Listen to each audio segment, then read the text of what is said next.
Paano ang tamang paggamit ng analog multimeter? Meron na po akong na-vlog na ganito pero binabalikan ko lang kasi maraming nagre-request sa atin. Okay, so bali ito po ay hindi po accurate sa pag-test ng capacitor. Okay, pero accurate po ito sa mga DC, sa mga AC. Ibig sabihin ng AC, alternating current. Ito naman DC ay direct current.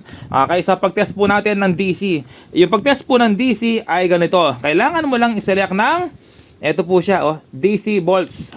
Kapag 12 volts ang inyong sinusubukan, ito po, ilagay mo sa 50 volts. Okay, so 50 volts, ito po siya, 50.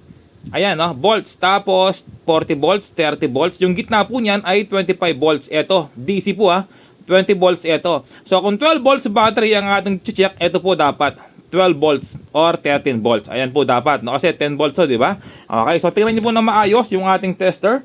Okay, so spot ko na maayos yung ating camera para may idea po kayo.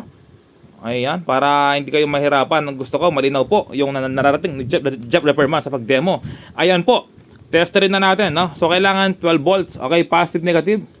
Ayan po, tama mga ka-repairman, no? May higit 10, tama po, 12 volts. Okay, so ngayon naman po ay sa AC po tayo. Sa pag-test ng AC ay kailangan mo lang i-select ng AC volts. Okay, so 250 volts. Yung 250, ito po siya.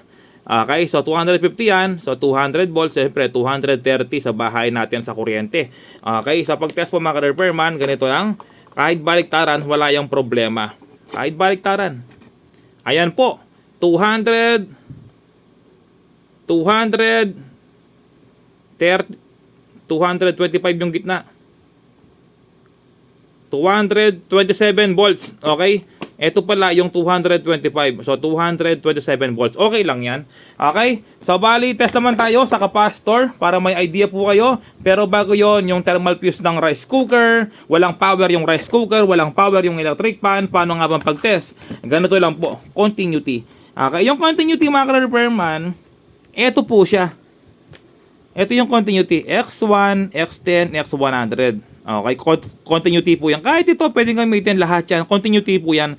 Ibig sabihin ng continuity, kapag may reading, may contact po yan. Kapag walang reading, ibig sabihin po, sira yung thermal fuse, or walang contact, or putol yung wire. Ito po yung continuity, Ayan, halimbawa, naka X100 ka, ayan po yung continuity, may reading po siya. Kahit saan dyan, ibig sabihin may reading. Kapag walang reading, ibig sabihin, sira po, or may putol yung wire. Okay, thermal fuse ng rice cooker, kapag walang power, ito yung check mo, thermal fuse. Ayan po, may reading, no? Kapag may reading, ibig sabihin po, okay yung thermal fuse ng rice cooker. Okay, yung value po nito ay 185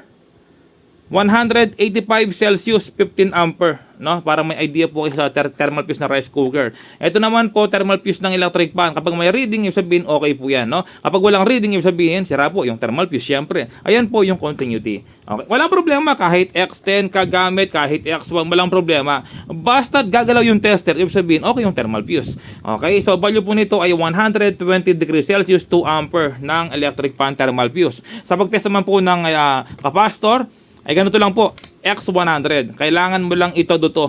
Todo, sagad, pakaliwa. Ayan po, nakasagad na, no? So, sa pag-test ng capacitor, ay dito po tayo titingin. Ulitin ko lang, hindi po accurate sa pag-test ng capacitor. Okay, so ito po siya, yung ating 2. Yung ating 1, ito po siya, no? So, 1.5, ito po siya. 1.5 yung capacitor ng ating electric fan. Okay, tinan niyo po yung tester natin. Zoom ko ng konti. Ayan. Tapos, ito po yung electric fan capacitor. Testerin na po natin, no? 1.5 po ito. 1.5 UF. Okay, so testerin po natin. Ayan po. Tapos, balik rin natin. Yung pag-test po ay salitan lang, no? Ayan po, gumalaw, no? 1.5.